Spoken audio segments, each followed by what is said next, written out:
Hello, everyone, and welcome to the August 7th episode of the Softlock Podcast. This is our first remote episode, so sorry if we sound a little bit different. If anything, we might sound a little bit better. Me and John no longer live together. We live on opposite sides of the country, opposite sides of the East Coast, and we're recording right now from our homes. And we're going to keep bringing you the podcast just like we always did, just a little bit different now, all right? So today, our topic is going to be our review process for games. So you're going to hear about my review process. I, of course, am one of your hosts, Jake, and joining me today is my other host, John. How are you doing today? I'm that one Siva Gunner rip of Life Will Change, where he's talking about the exercise equipment. The 30 exercise! 30 exercise! I love that so much. It's so stuck funny. in my head. And then a little housekeeping for all of you.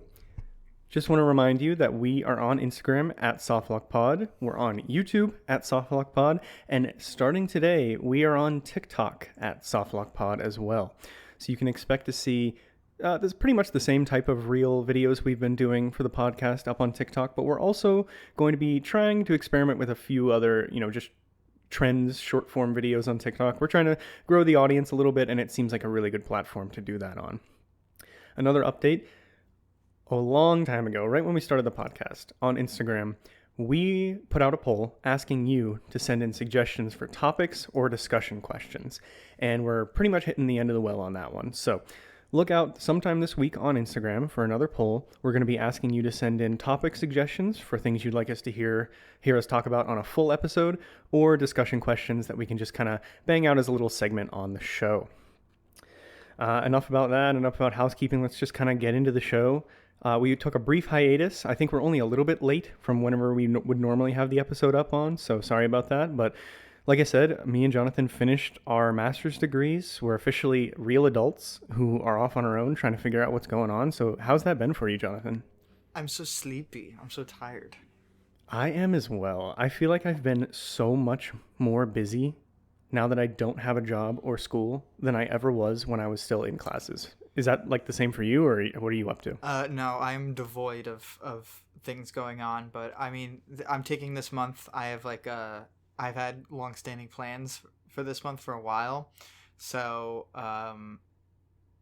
going on vacation and stuff like that. So I didn't really have anything planned out really to begin with. So in between those plans, I've just, hibernated. I'm just like a rock, and I'm so tired. I didn't realize that doing a accelerated master's program with no breaks would take it out of me so much. As soon as I finished that last assignment, I was just like, oh, and I just been sitting down for 2 weeks. Yeah, I don't know. I kind of just tumbled across the finish line. I barely put in any effort towards the end there. It was so much all at once, and I'm glad that we have a well-deserved break right now. But it is a little scary because, we have to be looking for jobs and all that. So anyone out there who knows anyone in the communication industry, I know Jonathan's looking for some creative writing and TV writing opportunities, as well as anything in media. I'm looking for stuff in content writing and PR, preferably remote. So if you know anyone, any leads, please send them our way. We'd really appreciate that. Okay. So during that hibernation, Jonathan, Yeah. have you been playing any video games? This is a video game podcast after all. Oh, yeah. Yeah, I'm gaming, all right. I'm playing Smelvin Ring out here. Onion Ring? Onion Ring, Smelvin Ring, Smeldin Ring, whatever you like to call it. I've been calling it either Smeldin Ring or Smelvin Ring. What were you saying? I always call it onion ring or chicken wing. Oh, okay. Chicken wing. I thought you said chicken ring. I was like, what is a chicken ring? Oh, dude, my ice cream place near my house when I was growing up used to sell chicken rings, like onion rings, but they were made out of chicken, and it was awesome. That's insane. I never in my wildest dreams would have ever created something like that. So how's your Elden Ring experience? So I played Elden Ring right when it came out last year. 2 years ago? I don't remember. Yeah, last year. It came out last year. So I played it right when I played last year. I played it through 3 times straight with no breaks. That's crazy. And it left a great taste in my mouth. So I'm really excited to hear what your progress is on Elden Ring. So I am I've been through 3 regions so far. I did Limgrave. I found everything I could in Limgrave. Went to the Weeping Peninsula. Did everything I could there. And then I just finished up Liurnia of the Lakes. Had some business with Renala, the Full Moon Queen, and I do really enjoy this experience so far. I'm a big Souls fan from the original release of Dark Souls 2. I've been a huge Souls fan. Went back and played the first one. Really excited for the third one when I played it. Bloodborne, I played really late in my gaming life cycle because I didn't get a PS4 until I was 18. Sekiro, all that. Demon Souls I just played. Played every single Souls game. So, of course, Elden Ring was super hype for me because I saw how absolutely nuts it seemed, all the things online.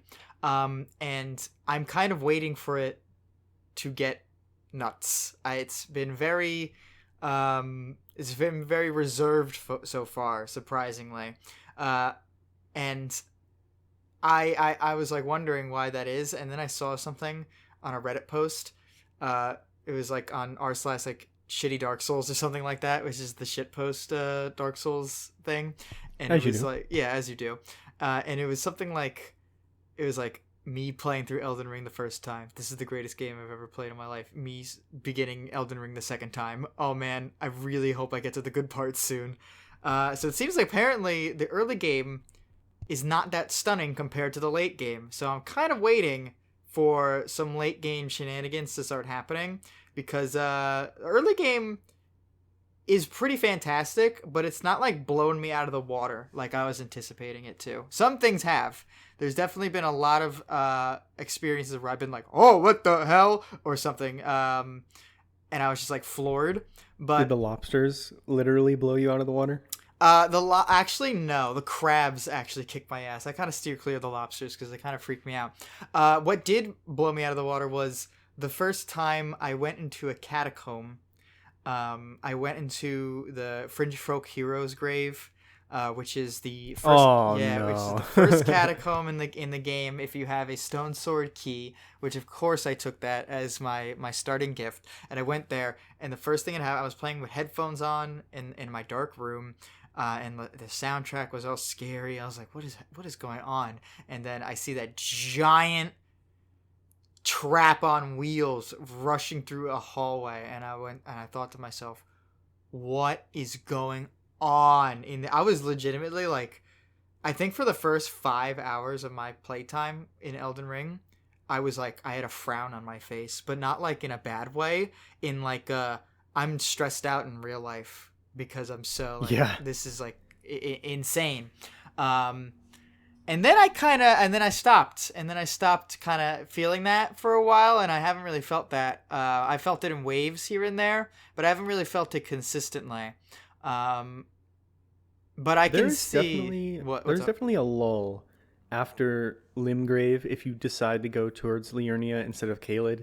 There's certainly a lull in the level of surprise and challenge and all of that. Yeah. But Renala is a required boss and everything, so you're going to go to that area at some point. And a thing that I loved about Elden Ring is that I actually came back to Liurnia of the Lakes later in my playthrough and discovered a lot of the stuff. Mm-hmm. So that lull where it should have been kind of less explorative and more of just kind of punishing or boring, I came back to it later and with more knowledge about other puzzles that I did later. So it was like I knew what to look for, so I didn't just wander aimlessly, and that helped me get through that part of the game. Yeah, I figured I could try to go back to it, but I did go to Caelid. I actually went to Caelid first, and I was like, what the fuck is going on? And I got my shit rocked. Oh my god. Caelid's hard even in late game. It's one of those areas that's just challenging. And well, I'm excited for that because everything in Caelid kind of scares me. Just like the red rotted landscape and the giant birds and the weird like T-Rex dogs, and I was like, oh, what the fuck is going on here?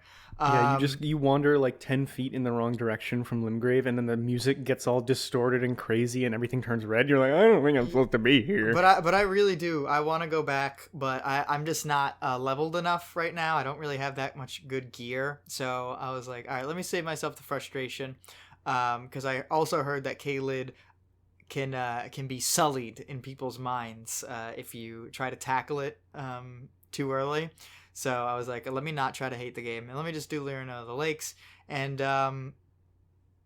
yeah, it's like I really like it, but I'm excited to move on from kind of these forested, almost peaceful areas. I would say I want to see what's going on in the northeast part of the map, because there's a lot of shit going on. I want to see what's going on underground. I'm the ready. underground is crazy. The underground is crazy. Nuts. I went through. I got trapped by patches because I found patches in a cave. That's the thing, and I'll just bring this up briefly. But the thing I think that Elden Ring does really, really well, that is clearly been exemplified to me, is that it's really good at just showing you new things to just do, and it just kind of happens. There's no really build up to it. I just opened a chest after visiting this merchant, which even finding the merchant himself, Patches, I was like, oh, holy shit, it's I sent you a picture because I was like, oh my god, I can't believe it's Patches. And then I went back to him and there was a treasure chest, and I was like, oh, what is this? And I opened it, and it was a trap, and it sent me to a forest full of giant bears. So I ran away from the bears. I know exactly where you were. Yeah, I yeah. did that too. And I went down this well because it was the only shelter, and I went to this underground area, and I was like, wow, this is beautiful. And I did that boss, the ancestral spirit, and I was like, oh, you found that so early. Wow. Yeah, because there was something down there, and I was like, I just kind of reached the end of the area and nothing happened. So I was like, I'm missing something. So I lit all the fires, and it said like the spirit was ready for me or something like that. And I went to the thing, and it brought me to the boss fight, and it was a beautiful boss fight. And that's what Elden Ring. The boss fight is crazy. Yeah, the music, and also that first like shot, like you go through the portal, and then it's in the distance, like looking at you, kind of like a Native American folklore type deal. And I was like, whoa. And that's what Elden Ring is really, really, really good at. It's when I'm in like a structured level, like an area that they made for me to explore, it's really good, and I'm really excited. When I'm kind of meandering about, trying to figure out where I should go next, that's where I'm kind of like, all right, I think we can move on.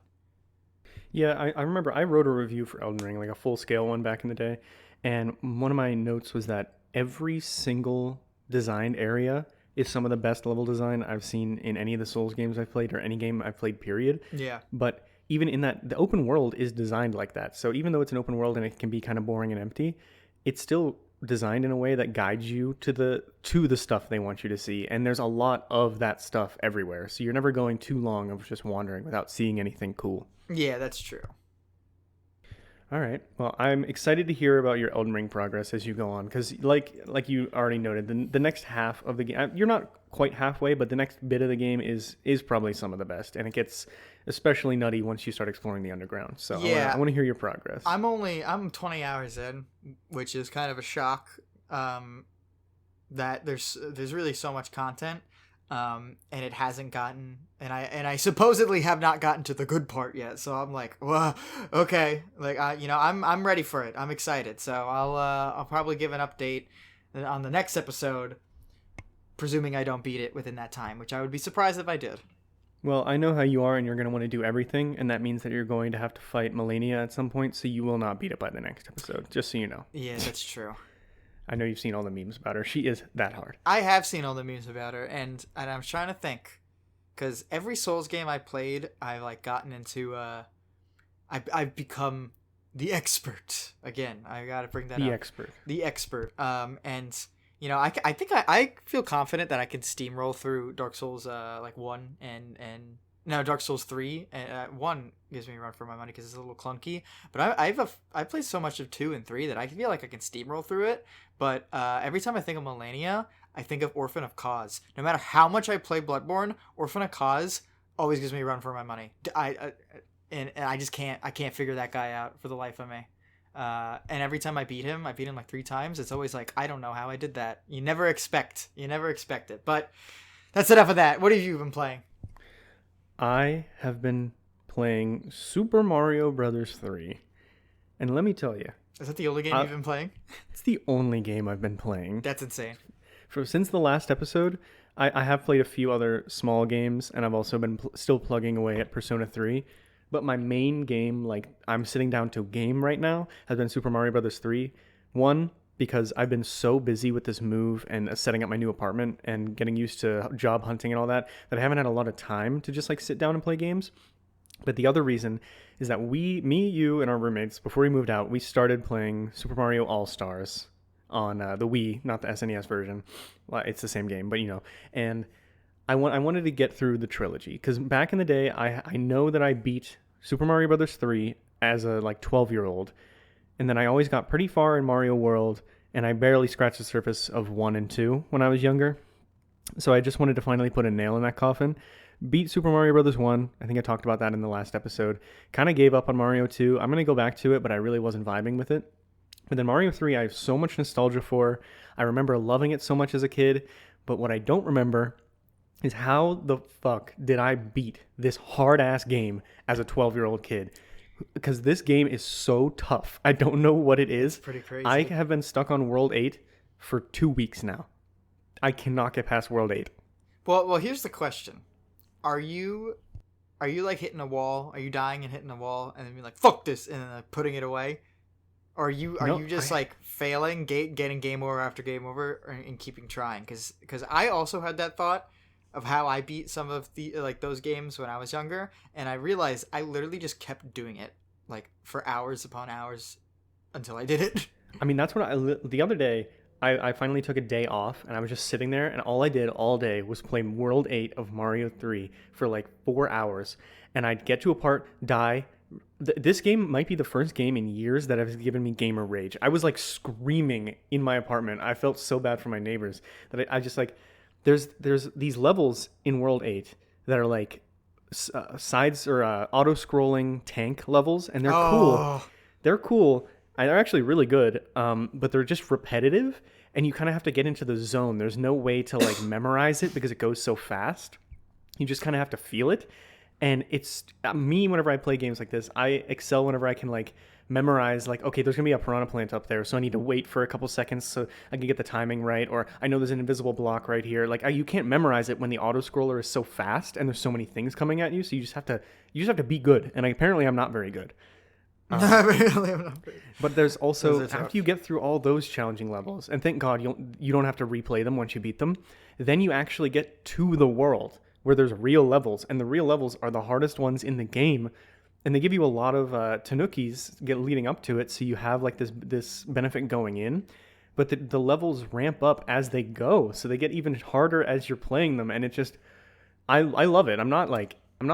Obviously Mario 3 is one of the greatest 2D platformers of all time, and I've known that my entire life after beating it, but I just don't know if I beat it already once in my life. I don't know if I can finish it again the way it's treating me right now. I think you owe it to give it the run back. And I know. My question is, have you reached the part of World 8? I think it's right at the very end. I think it's this like weird bridge, and it's like I think 5 icons. Do you know what I'm talking about? Yeah. And the hand comes up. I have done that, and actually I've done that part so much because I keep dying right after that at 8-1 and 8-2. 8-1 I can manage now, but 8-2. So I've done that bridge so many times. With the exception of Hammer Bros, which Hammer Bros might be my least favorite enemy in all of video games because it is entirely RNG for me. I don't know how people like can figure out the patterns of the Hammer Bros. Oh man, there's one level where it's all Hammer Bros. Yeah. And if I get lucky on that one, I can do it. The other two, I think I can do reliably with my eyes closed. I've done them so much. That's crazy. I have trauma with the hand levels. I will not lie. One of the hand levels is actually super easy, and then the other one is just kind of like it's cheaps. So you have to just kind of like just keep going. Yeah. The Hammer Bros one is all luck, but I keep replaying all of those ones because you get a leaf at the end of all of them, and I want to have as many leaves as I can leading into 8-1 and 8-2. I don't even know how many levels are in World 8 because I can't remember from when I was a kid, and it's blacked out. You can only see one level at a time. Oh, right. I really like how they did that in Mario 3. I love the map screen. I love how they kind of incorporated it as part of the game.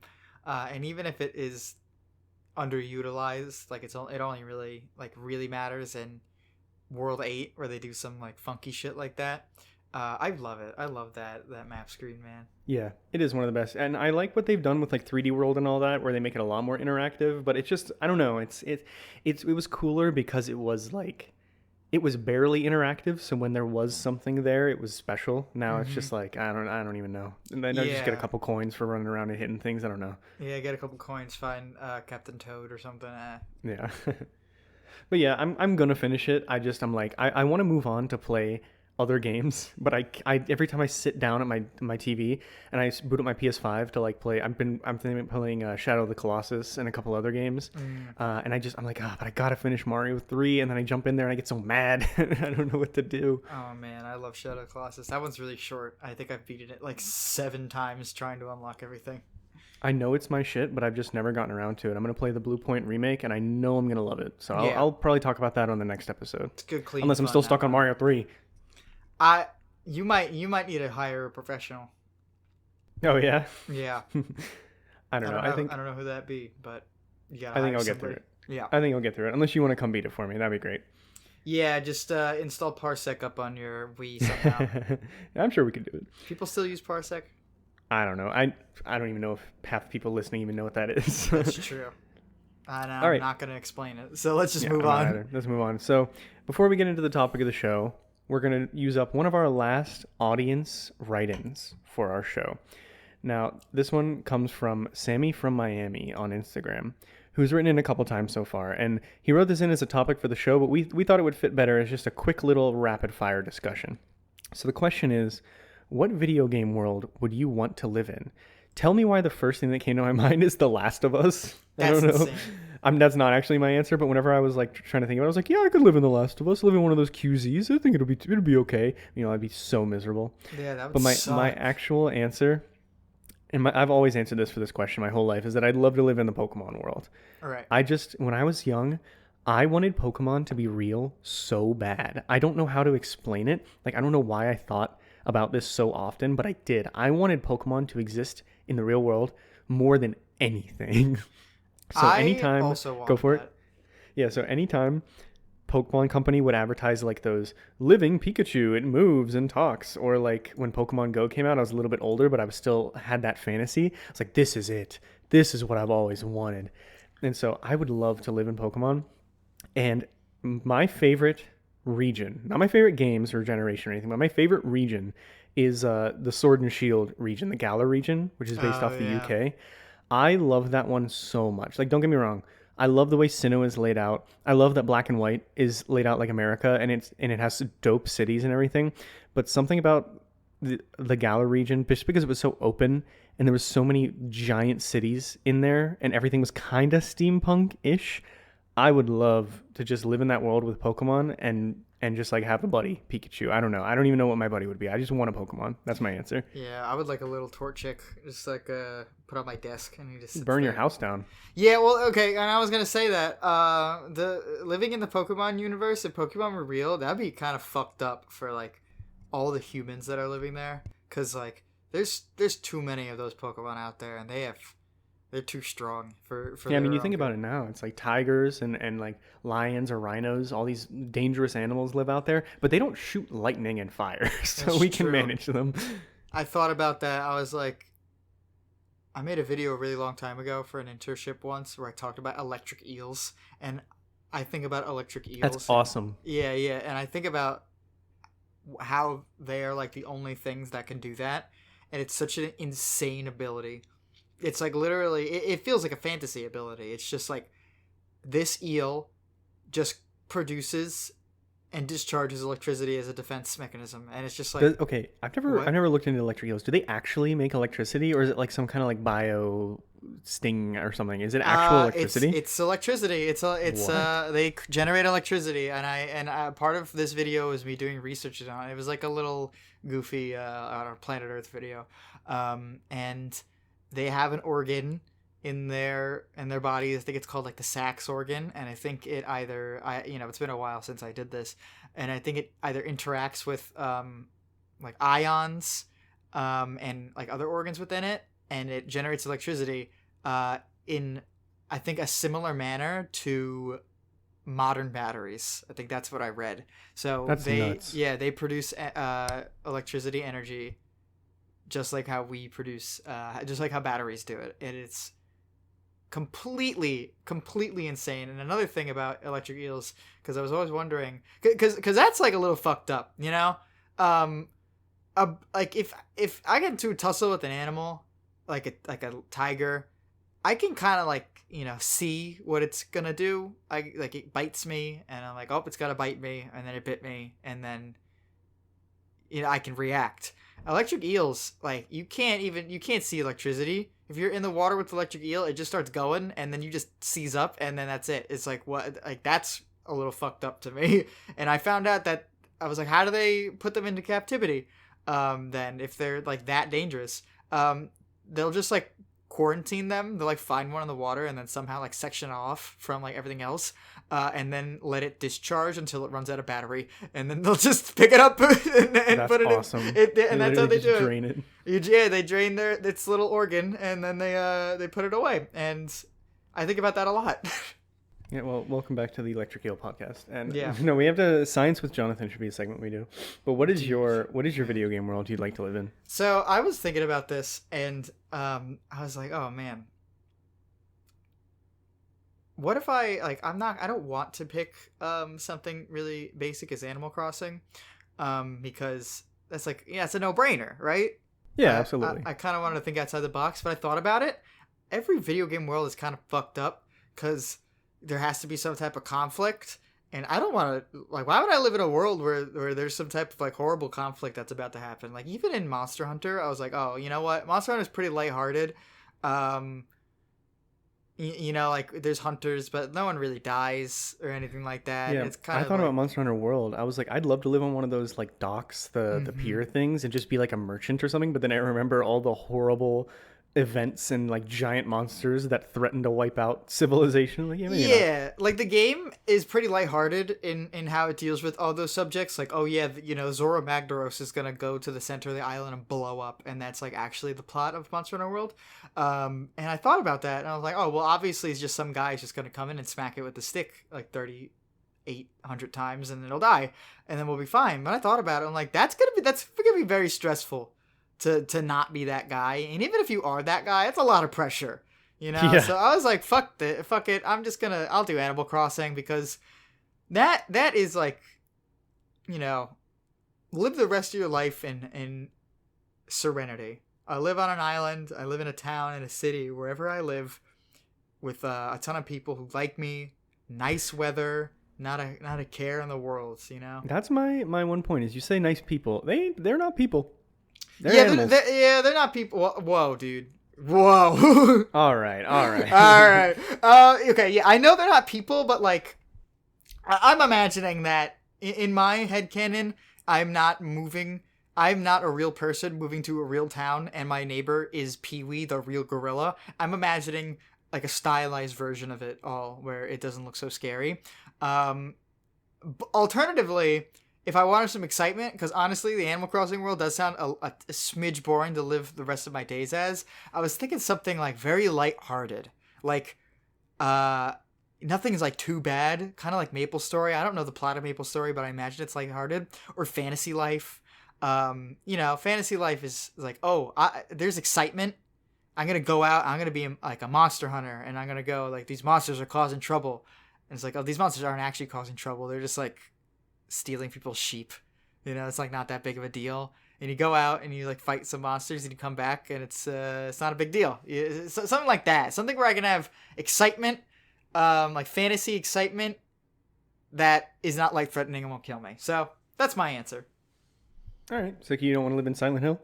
No, I don't want to live in Silent Hill. And you know what, I feel like if I let mental illness take hold, I could. I feel like that could happen to me. If that could happen to anybody if you don't take your shit seriously.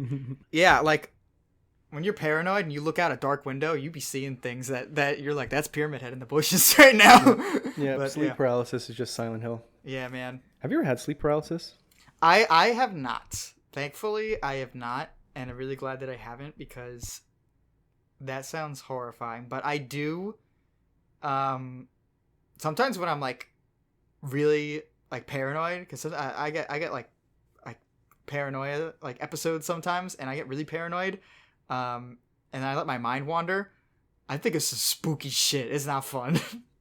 Yeah, I used to do that to myself when I was like between 13 and 15. I would just like, not necessarily read creepypastas, but like read about scary movies or like folklore and like scary things. Hmm. And then I'd, in the middle of the night, just be awake at like 4 in the morning, looking out the window, see if I could see anything. Yeah. Somehow I grew out of it. Thank God I grew out of it. But Yeah, I did not grow out of it, and it's really upsetting because that type of fear scratches like a part of my brain that is like really like I want to say satisfying, but it's more of like entrancing. Like Silent Hill is a very hypnotizing game. I really really liked it, and that type of horror um, really gets me. Really gets me. I love it, which is unfortunate because it scares the fuck out of me. But that's why I love yeah, it. yeah. Like I think the last thing that I actually like game, not movie, that affected me after I was done playing it was Doki Doki. The first time I played it, Oh yeah. I don't know. It's just something about the imagery. It wasn't even necessarily everything that happened. It's just the way it was presented. I kind of like got paranoid for a couple weeks after I played it, but that might be the last time that I happened to me. think I think you need to play Silent Hill 2 then because I Yeah, I'm finished saving it Silent for Hill. Halloween. Yeah, I've told you this before, and I think we should do an episode on like horror games and maybe Absolutely. like ARGs and shit like that maybe one day because Silent Hill 2, I finished it and I was a changed man for like a week. I was upset. I went and like I laid down and I was just like staring at the ceiling and I was like, "Oh man. Oh man, this sucks." But yeah, I think we should delve into that on another episode, I think. Yeah, we're definitely gonna have a Halloween episode because I'm gonna play a lot. I have a lot of horror games on the docket for like starting in September. I think spooky season. I'm gonna get into it a lot. Oh, Silent yeah, Hill it's included. almost October too. That's Yeah, perfect timing. yeah. Like August. I was like I could start doing some spooky stuff now, but it's just Yeah. a little bit too early for me. Meanwhile, my girlfriend has the apartment decorated in Halloween stuff starting like August 5th. She already has the guinea pigs Damn. dressed up in like jack o' lantern bedding and She's not everything. even waiting for the first brown leaf, the first orange leaf or anything. No, I am looking out the window right now though, and I see them starting to turn just a little bit. Although it is very hot, so. Yeah, that is true. Well, All you right, know well, what? Power to her, I guess. yeah, keep updated on our Instagram to see when we're going to be asking about your favorite horror games. But Woo. moving into the topic of the show, we didn't necessarily want to do a little episode today, but since this is our first time back, it's our first time recording on Discord. It's going to be not like a revamp or a reboot of the podcast, but just trying to branch out a little bit and see what we can do new with this new setup.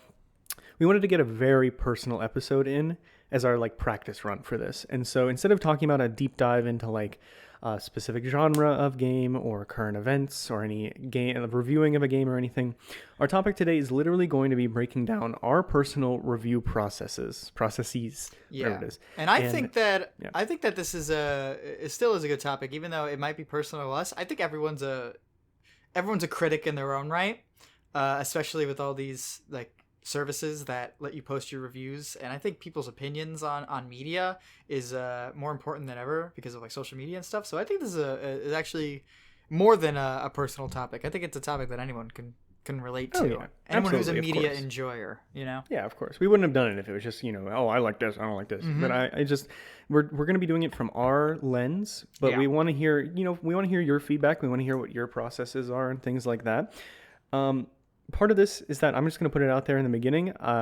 I feel as though, especially for video games and movies, reviewers' opinions are not supposed to reflect the opinion of the masses. You have to find people that you agree with and that your tastes align with, or at least be aware of what their tastes are. Because even the most prestige film critics, they're not all going to agree on what they like and dislike because everyone has their own personal tastes. Yeah, yeah. And so I'm going to pass it over to you, Jonathan, to start off because in the very beginning of the podcast, when we were announcing the podcast and everything, we introduced ourselves as the host. You described yourself as Mr. Review, and did I do was that. Mr. News because you definitely take a lot more of a critical slant whenever you're being a critic and reviewing your game. So I want to hear what your process is the reason I put out that preamble before is because I know you like to be very somewhat objective in your reviews and take a much more critical mindset. But I want people to realize that even then, we all have things that we like. So what Jonathan thinks is accurate and correct and the best practices for video games and everything might not be what you agree with, and that's fine. And we would Yeah. like to hear about that in the comments. So yeah, take it away. Tell us about your process. So yeah, like you said, I try to be as objective as possible, which is funny because it is such a subjective process, but I really do like critiquing things. I like seeing why something is good, why something is bad, why people didn't like it, why people did like it, and why like something. If I liked something, why did I like it? Why did no one else like it? I love figuring that out. I think it's all like very, very interesting. And when I was younger, I kind of just liked things. And when I didn't like things, I didn't really know why. And especially when I really liked things, I didn't really know why. So, and I would watch Angry Video Game Nerd and reviewers like that all growing The up. classics. Yeah, the classics, and even Nostalgia Critic. I watched a lot of Nostalgia Critic growing up, and I'm not ashamed to say that. Maybe I should be. Hey, whenever we were kids, it was first off, it was the games that you played that made your taste, but it was also the influencers you found then were the ones you stick with. That's just how it was. Nostalgia Critic gets a bad rap, and I think people like he's like a meme, but I still kind of like him. You know, like I think he's harmless, all things considered. But I've just ever since then I've been kind of just fixated on reviewing things and figuring that stuff out. So I try to be as objective as possible. So if I really like something, but I think it's stupid, I try not to give it special treatment. Of course, that's not like airtight seal. Sometimes I am a little biased. Sometimes I can't see it. But if I really don't like something, but I can see that it's like good, I try to just be like, all right, I'll give it the win. But like, yeah, I try to do a mix of my experience, my personal taste, and what is like actually quality wise good. And I kind of starts out with like reading the reviews, the feedback that the game receives. And I read all sorts of reviews because I feel like there's such a big range. I'll read critic reviews. I'll read the reviews from the fan base. How did they receive it? And how like just general consumers who are not critics or not necessarily fans of the game receive the game, because those are three different groups that all can potentially view the game very, very differently. And I try to keep it as like nameless and faceless as possible and just get like the numbers and the points of concern as like much as I can. And I just kind of like store that in my brain just to kind of see like what that's up about. And then at that point, I just start playing the game. And I don't really have like when I actually like do play the game, I don't really have like a process of like sitting down and writing like what's going on. I kind of do that now. I'll sometimes write like little notes, but for the most part, I just try to immerse myself and experience it as best as I can. And I look for like, what about the game did I like? And I try to figure out why did I like that? Like figuring out the exact reasons of why I like it. And sometimes the reason is I don't know. I don't know why I liked it. But I did. There's something working about through it. that is kind of the joy of the review process, because eventually you'll figure it out. Yeah, and when it's frustrating when you're writing a review, and you're like, I really like this, and then I don't really have a reason why, or the reason I'm writing it is like, I like this part of the game because I feel like they did it well, and it made me happy. And sometimes that's literally just all it is, and that's how I felt during it. And if it's like a really simple like experience like that where I just don't have anything to say but I enjoyed it, I'm just like, it was fun, and that's it. And I do the same thing for what I didn't like. I try to figure out why I don't like it, and then I try to figure out, do other people not like it? So am I crazy? Am I doing something wrong? Do other people not like this thing that I really don't like? And then I try to think, can I easily think of ways to improve this thing that I don't like? And I think I could probably talk about it a bit later when we get into some of our recent reviews, and maybe we can like incorporate our review process in it as well. but I did it for Moonlighter, and I had a lot to say about Moonlighter, and a lot of it wasn't really good, and most of it was me just talking about how I would have improved it and what I would have preferred to see rather than what the game gave me, you Yeah, know? and if I could stop you there, I Yeah. haven't read your Moonlighter review, but I did see it go up, and I saw that there was some dings on it, and I have a lot of problems with Moonlighter as well. It's one of those games I wish I loved, but there's just a lot of quality of life issues Oh, there. I didn't know you played Moonlighter too. Yeah, I played a lot of it. I never beat it, but it just a lot of issues kept me from really wanting to dive back into it. But something like that, I'll have to read your review. Obviously, I'm not calling you out. I'm just making a note here before I forget. Yeah. I try to think of the developer's point of view a lot of times when I'm doing this kind of stuff. So Right. if I see an issue in Moonlighter of like, well, it's it's on a grid, sort of, but it's not really, and that balance between the two is not really well met, and like the way the enemies move and the way you move is different, so it kind of is a little clunky there. I can't begin to imagine what it would be like to develop a whole combat system for a game like that. So I'm Yeah. not going to pretend to say, well, they could have easily fixed it by doing this, but I will point out the fact that if it was this way, I would enjoy it more. But then you have to think about price point, length of development, scope of the game, things like that. If they spent a lot of time working on something else, and that's really good, I could see why the resources might have been pulled from something like the combat. And that's just a simple example. But you know what I mean? Like you have to, it's all a give and take. And 10 out of 10 games are the ones that have that time and money and vision to pull everything together. Yeah, and that's a true statement. And the thing about that is that thinking about that makes my head hurt because I don't. That's the only thing that I just try to avoid. I try to do my reviews as just like I am the gamer and I'm sitting in front of my TV and I'm just critiquing what I see and trying my best to kind of not ignore like everything else, but trying to keep it on the backside because I'm trying to keep it simple. Like this is the game, this is what happened, and this is how I feel about it. Because if I did that, um, for one, I can't. So most of the time, I feel like I can't know why developers did a certain thing, and I would really like to. And sometimes I can kind of get a vibe on why like something is the way it is. And if it's clear like that in like the gameplay, I can try to like cut some slack, give it some points or something like that. But I feel like that knowledge and like knowing that is like, oh yeah, we couldn't do this because it would have taken away so much of the budget. I feel like that kind of just clouds what I'm trying to do, and I just try to keep it on the backside as much as I can, unless it was like a big thing that was like unignorable. I just try to rate the game as the game and try to keep the everything else that I can out of it, honestly. And I don't Yeah, and know. it's Yeah. good because some people want to go to reviewers like you who do something like that, where Mm-hmm. it's like I'm a 9 to 5 worker. I just want a game to come home after I'm done with work. I just want to play a game that's good. I don't care about how it was made. I don't care about why the decisions were made. I just want to know if it's good or not. And that clear cut, quality, objective decision.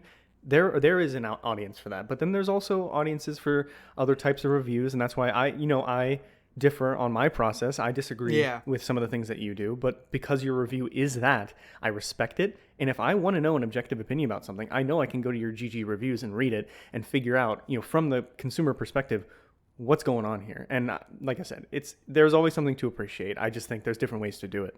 Yeah, I like hearing I like seeing how other people review things a lot because it really shows you how even trying to critique something is like so totally objective, and how reviewing a game sometimes isn't just about reviewing a game. It's about talking about everything that went into making the game. And I always like that, and those are the reviews that like really entice me, which is really funny because I my reviews just focus on the game. So I find it interesting that I really enjoy reviews that talk about more than the game, because that's kind of just something that I'm not really good at, I guess. That's kind of why I like it. It does something that I can't, pretty much. So I always love those types of reviews, Yeah, honestly. at least for your perspective on reviews, what are some of the most important things that a game has to show you in order to get a good score? So I have honestly, it could be anything. I don't have like I kind of have I have a little bit of a list, an order of what kind of appeals to me the most, but sometimes it's like completely random when like I start a game. When I start playing a game, I could like it for any sorts of reasons. The gameplay could be not very good, but the story and the visuals could be great. Like Silent Hill 2. The gameplay is essentially non-existent. It's not really a game. And I think you'll probably share that same opinion when you play it. I just did not feel like a video game, because it wasn't like really challenging. You had a lot of items, and it was just like, it's just like a thing that was in it, you know, like, oh, I go up and I hit these enemies and then I just move on, and that wasn't really a big deal, but I still gave it such a good score because that the experience was so nuts. So sometimes, yeah, I mean, Last of Us 1 still in my top 50 games of all time. The game's terrible. yeah, and you hate that fucking game so much. The gameplay is so bad, but I love it so much. Yeah, and sometimes the gameplay is, you know, phenomenal, and everything else is shit, and I'll still give it a good score. And I can't think of a game like that off the top of my head. Do you have a meme response that I can? What's a game that you love the gameplay of, but everything else is shit? Do you think? Pokemon. Yeah. Especially the recent ones. I love the gameplay, even if it doesn't work. Everything Story, else is bad. never been there. Visuals, never been there. It's a shit show, but I love those games. So something like that, like I would still really like it. I might not give it a fantastic score, but I'll still be like, this is really, really good. So it's always a crapshoot on what I'm gonna latch onto and really, really absorb and love about a video game. But I think if I were to choose, the most important aspect to me, like in order, is probably the gameplay. First of all, that's the name of the game. I'm playing. Yeah, they are toys at the end of the day. We want to play with them. I want to play the game, and I want to go, this is fun, or if it's not fun, I want it to at least be an experience. If I'm playing a horror game doesn't necessarily have to be fun, but does it give me like a thrill? Is it not a complete pain in the ass to play? Like, you know what I mean? Like, does the gameplay absolutely fit what the game is trying to do, right? But the first question is the game good? And then is the gameplay not fun? If the gameplay's not fun on purpose because it's trying to do something else, then that's important too. But first thing first, gameplay. I would like to play a good game. And then sound, I think is very important, because if a game has like really shitty sound effects, I'm always like, oh, like, you know, shitty really, music. you have sound above like visuals and stuff like that. I do. I heard something a really long time ago that, you know, what would you rather have? Would you rather have a game that looks beautiful and sounds like shit, or a game that sounds amazing but doesn't look very good? And at first I was like, oh, well, I want a game to look good, and I would rather not sound good. And I thought about it, and I was like, nah, I think the sound is very, very important.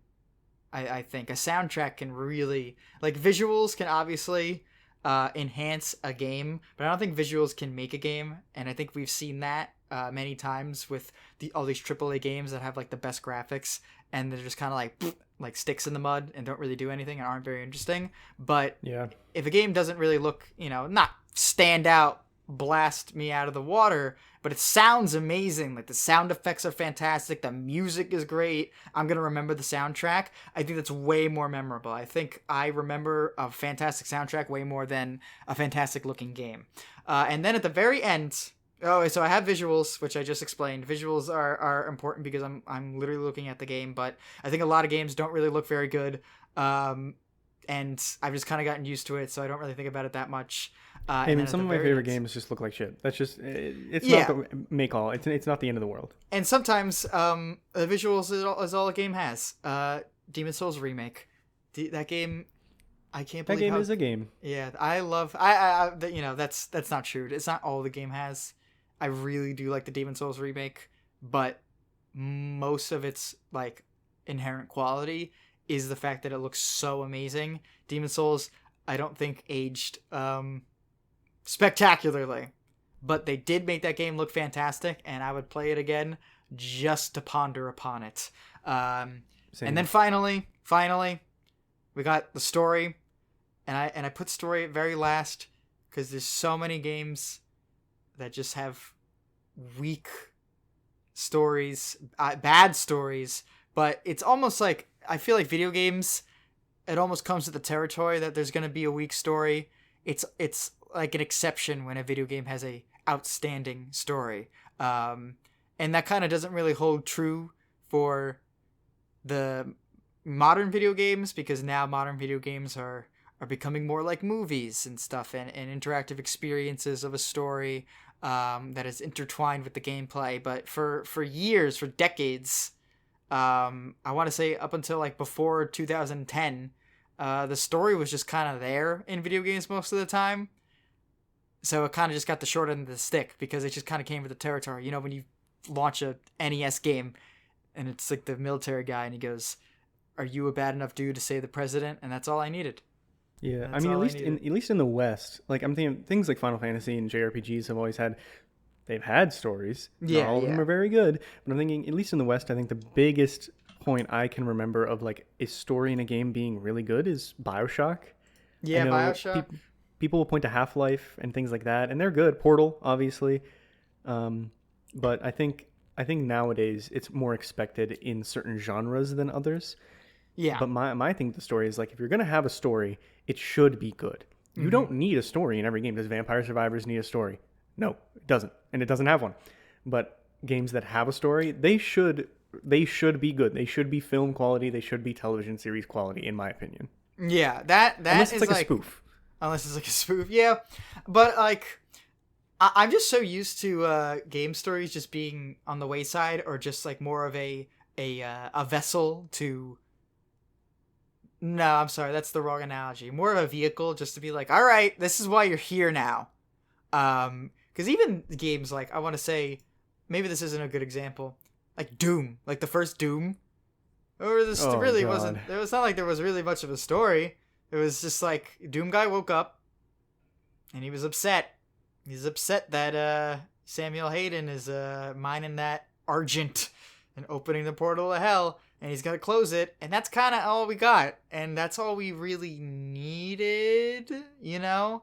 That's why I love Samuel Hayden so much and Vega so much, because he just kind of like shows up. And he's the only character in the game. And I went, "Oh my God, Samuel Hayden!" And he was just like competent. And you don't like Samuel Hayden, which we've mentioned before. See, this is actually a good culmination of everything we've talked about before, is that I don't like the story in Doom 2016. I don't like Samuel Hayden as a character because they put so much production value. They built up a lot of lore. Like, there's a lot of reading you can do about Doom 2016's lore. Right. That goes right into Eternal and everything. And it's actually very interesting. But I have no incentive to care about it. And the story just isn't presented in a good way. But it could have been without sacrificing the gameplay. And it just wasn't. Yeah, but that's the thing. That's the thing that I find so interesting, is that I'm just so used to that because I feel like that's just how most games have done it. And they do, and like, yeah. Obviously, especially indie games and everything, if you want to have a story there, you have something to say.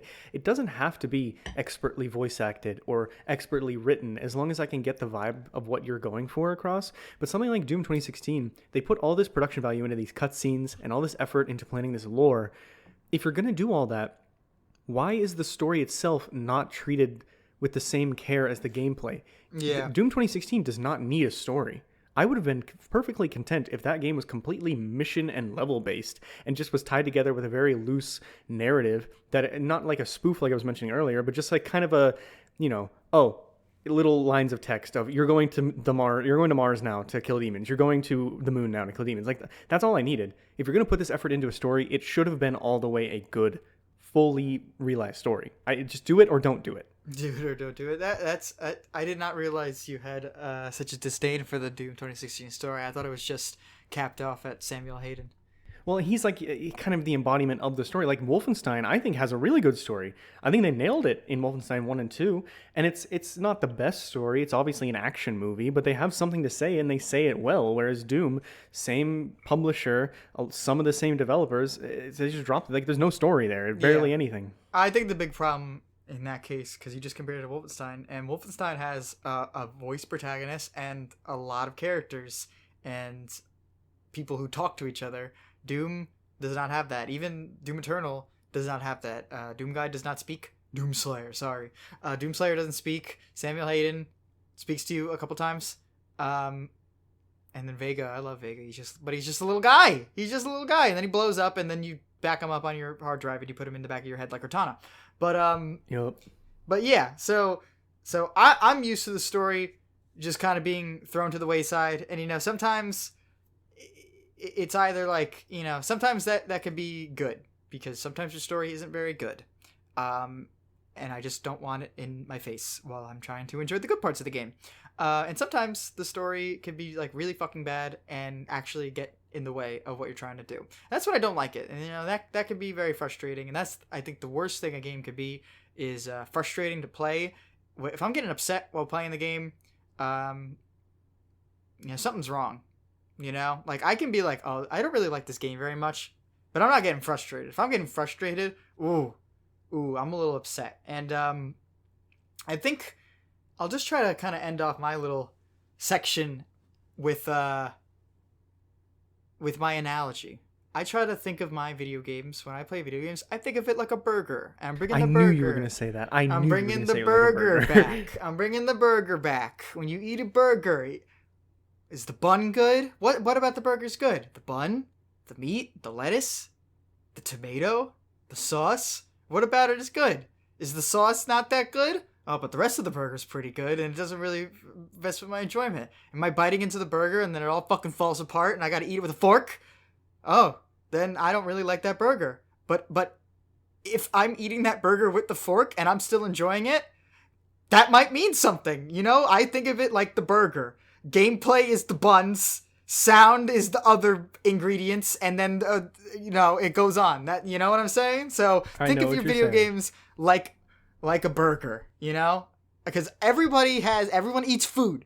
Not everyone plays video games. Everyone eats food, and I feel like everyone can eat something and go, I like this, I didn't like this, and then explain why. And go like, the lettuce was too dry. Everyone can do it. So when you're critiquing something next time, like a product, think of it like the burger. All right? Have you seen the movie The Menu? With Anya Taylor-Joy? Yeah. No. Okay, not a very good movie, and I know that's somewhat of a hot take, which I don't understand because I really didn't like that movie, but I've seen a bunch of memes that are actually talking exactly what you're talking about, which is crazy that you just said that, where That is crazy. In that movie, there's all these courses, these fancy dishes, and the whole point is, it's a commentary on the rich and pretentiousness, and it's done through, like, food culture. Mm-hmm.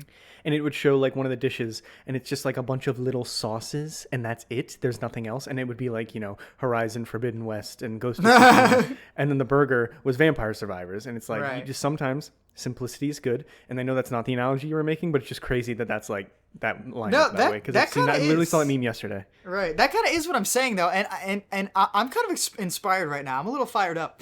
I think I might start giving number scores still, obviously if I post it to GG app, but I also start comparing video games like the product to a meal. I mean, be like, be like, oh, I just finished Elden Ring and it was, I felt like it was presented on the finest china and I was given a great meal with the most succulent, just right at the very end, just a little cute thing to be like, this is what I thought of the game and this is how I can relate to like my dad. My dad could read that and go, oh, he must have liked that game. Oh, dude, TikTok content. You review the game, compare it to food. I'm a home chef. At least I try to be. I'm going to make the food. And then we'll pull it together.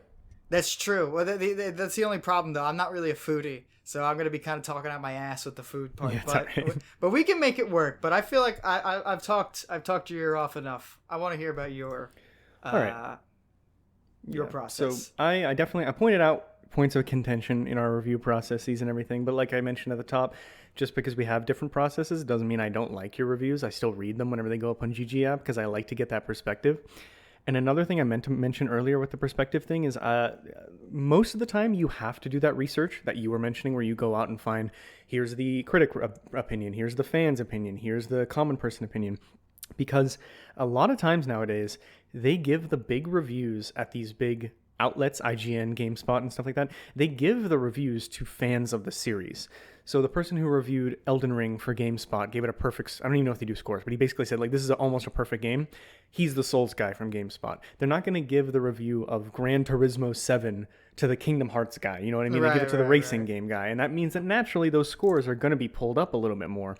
But I also think there's value in that because if the game really fumbles what the fans want, then you get that. But just be wary when you're looking at these big outlets that it's not necessarily the objective review and it's not necessarily the everyman review. It's more of a fan's review. Yeah. And sometimes, for me, this is my review process, I like to come at it as a fan, but whenever I know that I love something. So here's a good example. When Nier Replicant version, whatever it's called, came out a couple years ago, I know that Nier Automata is one of my favorite games of all time. Yeah. Am I going to be able to give an objective review of this game? No, of course not. I'm going to be in love with it. I'm going to see everything that connects to Automata. I'm going to see these characters that I've read so much about, but I've never played the game. It's going to be nostalgia for a game I've never even played. It's a weird experience. But I think that actually did something for me where I was kind of let down because it didn't live up to the game I was expecting it to be. And in my review, I noted that. I said, hey, just so you all know, here's my perspective coming into this game. If you're also someone with my perspective, i.e. someone who played Automata and only read about Replicant, never played it, this review is for you. So whenever you're going out to find reviews, make sure you read about what the reviewer's perspective is and everything, because there's a lot of people who played Automata but never played the original, and that's where I felt my review fit in. But if you are a fan of the series, you played the original, and you want to see how the remaster is, you're obviously going to want to go find someone else who has that perspective. Right. And I take it from that point of view where I'm being very honest about my mindset, my perspective when reviewing a game. And most of the time, that perspective is from the point of view of a consumer. I was raised by my father to be very thrifty, save money, hunt deals, do what you can to get the most return on investment for things like this. Now, yes, he was the one who was purchasing my first video games. He would get me Wii games as a gift and stuff like that. But even then, he would come, and I was very blessed for that, obviously. I'm not going to pretend like I wasn't. He would take me to the store and be like, listen, here are a couple options for games that are on sale. We're going to get them on sale because I don't know if you're going to like them. Which of these do you think you would like the best? And we talk about it, and then we'd figure it out that way. And I really took that to heart. And so when I review something, a lot of my perspective is from return on investment. How much does this game cost, and how much enjoyment am I getting out of it for that money? Now, most of the time, I try not to let the money thing affect me, especially when I get a game on sale. A game like Undertale. What's that game even go for nowadays? $15? Oh, man, I think it always has. Certainly worth... I'd pay $100 for that game now, knowing how good it is. But you have to come at it with the idea of, like, I just want to know how much enjoyment I'm going to get out of this. And where you go for objective quality of the game, I go more for, here's my unique perspective, and then here's how this game tickled that perspective to give me enjoyment. Right. And so that's just, that's kind of the angle that I take. So when you see a review go up on our Instagram from Jake, I just put one up for Pikmin 3 recently. I believe I gave it an 8 out of 10. Maybe a 9 out of 10. I can't remember. That Pikmin 3 might be a perfect game. Pretty close to perfect, but I didn't give it a 10 because there's some parts of it that I just didn't love. And even though I can tell that the game is very well made, it's also really short and it's a full price game. Now, length and price don't really matter when going into a game, but for certain people, if you want a full-fledged campaign experience, you're not going to get that out of Pikmin 3. You're going to get that replayability. Replayability, not my first concern. So that's why it gets dinged for that. And I think other people might have differing opinions. And then next, I try to see, like, if I'm enjoying this a lot, but it might not be the greatest thing in the world, I see flaws, I want to highlight that. Because I know you've mentioned this before. Sometimes when a game has flaws, it gives me more to talk about. It gives me more to understand why I appreciate what I'm getting out of it, why I'm enjoying this game so much, even though I can tell it's bad. And I'm going to talk about it later. I finally finished Final Fantasy 16, and it just did not live up to the quality that I thought it was going to be, but I still loved it so much. And I ended up giving it an 8 out of 10, even though there's parts of that game that I loved like an 11 out of 10 game. Like, they are the best things I've ever played, but other flaws, I had to point that out. And I think I'm kind of displaying what I'm trying to say in that it's all about my personal enjoyment based on my perspective. I think that makes sense. Does that make sense to you? I think so, yeah. And so for me, you noted what was it? You take gameplay first, sound, visuals, and story into account. Right. My kind of categories for that, I don't really break it up like this in my reviews all the time, but most of the time I end up falling into a situation where gameplay is king for me. If the game's not fun, it has to be a story game. Last of Us 1, I brought it up. excellent story, excellent visuals, super polished. Game's not fun. Still going to give it a really good score because I got so much enjoyment out of the story as someone who likes stories like that, as someone who was looking for that experience at the time. I love that game because it gave me, from my perspective of someone who wanted that kind of game at that time, a really good experience. Objectively, that gameplay is not good, and I haven't gone back to. I've gone back and played it once to see if I was wrong. I guess what I wasn't. And I don't know if you gotta play the remake. Yeah, I don't know. I don't know if I'm going to play the remake because I know it's very similar, and maybe that would change my opinion. I don't know. I did play the remake, and honestly, I had nothing to say about it. On my GG review, I went, "It's the same game, but looks really good now." So, and for some people, that's all they needed. For super fans of the series, that's going to bring you more enjoyment because, like, look at all these changes. Look at what they did to Ellie's face, all that. Or for people who never played the game and are jumping in after the HBO series, their perspective is someone who wants to experience the original source material. This is objectively a better way to play it. It has better visuals, it has better sound, it's more accessible. So there you go. Good review from that perspective. From someone who wanted to just play a good game and didn't really care about the story, going to be a lower score. Next, after gameplay, I look at the vibe of the game. The presentation of the game, it kind of is how I usually pronounce it, but it's like the soundtrack, the visuals, and parts of the story all come in here, where a lot of the times I'm very attracted to games with unique art styles or very polished visuals, but like you said earlier, it's the soundtrack that's going to keep me, it's going to keep it in my memory in the long run. Games like Persona 5, even Persona 3 lately, some of my favorite games of all time, but the visuals just are whatever. But the UI is incredible, and the music is incredible, and the gameplay goes along with that, so that brings it up for me. Next, I go into direction, and for me, this is kind of what I was talking about earlier with the developer angle, and this is where parts of the story also come in. If I can tell what the game was setting out to do, or what the story was setting out to say, and I believe that this developer fully realized that vision, that's really what I try to get to with games, especially when I play games like Gree or Journey, something like that. I really have to figure out, what is this developer trying to say? What is this supposed to make me feel?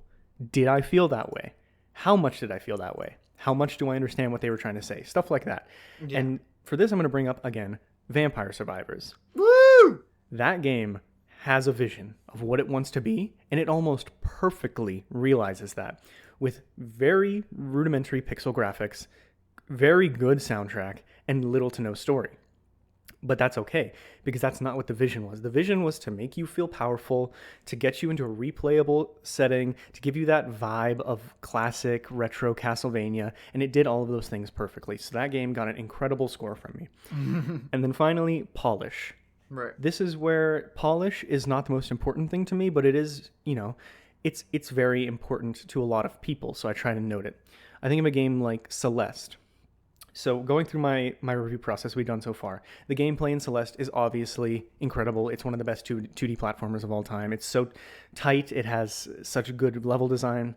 The vibe of it, the visuals are unlike any pixel art I've ever seen and have seen since then. The soundtrack is off the chain, and the story going with that direction. The story is actually there. It's actually meaningful, and it's actually important.